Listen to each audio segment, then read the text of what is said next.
Bismillahirrahmanirrahim. Wa sab'ati kutubin jeung 7 pirang-pirang kitab. Sifatna sab'ati kutubin fil maksudi anu tetep naon sab'atu kutubin dina mertelakeun perkara anu diseja. Qasdu bidzati sabab dat. Khamsatun ari 5 pirang-pirang kitab.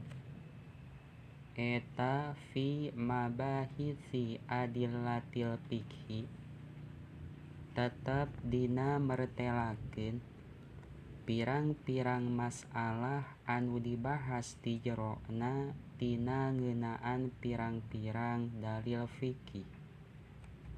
Sifatna adillatil fiqhi al-khamsati anu 5.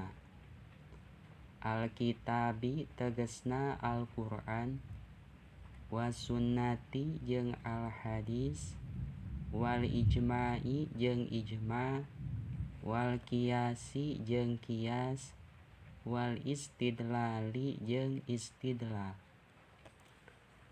Wasadisu jeung ari kitab anu kagenep.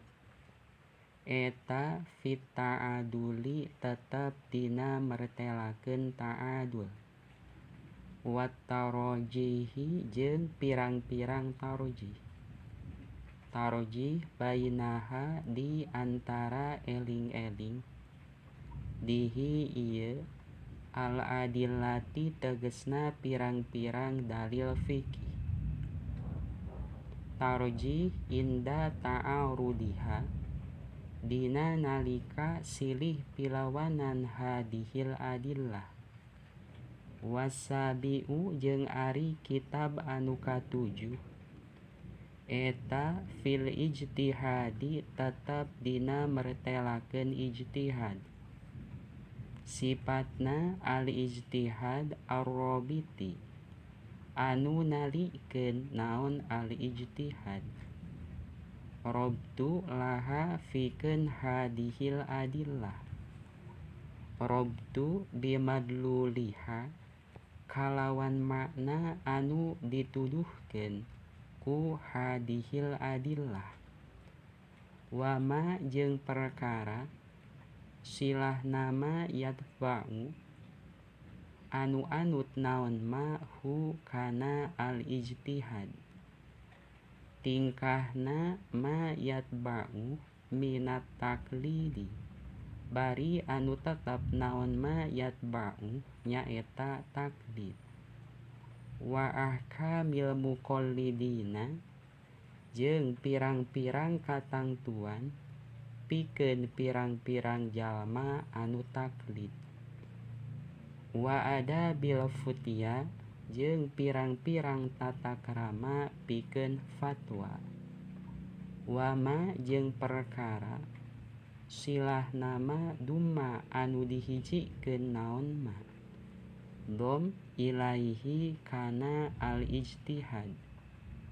Tingkahna ma dumma min ilmil kalami bari anu tetep naon ma dumma nyaeta ilmul kalam. Sifatna ilmil kalam al-muftatahi anu dimimitian naon ilmul kalam. Iftitah bimas'alatun at-taqlidu fi usuliddini kalawan mas'alatun at-taqlidu fi usuliddini dihikayatkeun. Sifatna ilmil kalam al-mukhtatami tur anu dipungkas naon ilmul kalam. Ikhtitam bima kalawan perkara silah nama yunasibu anu mantesan naon ma hu kana ilmal kalam. Tingkah nama yunasibu min khotimatun atasawwufu bari anu tetep naon ma yunasibu nyaeta khotimatun atasawwufu sami dihikayatkeun.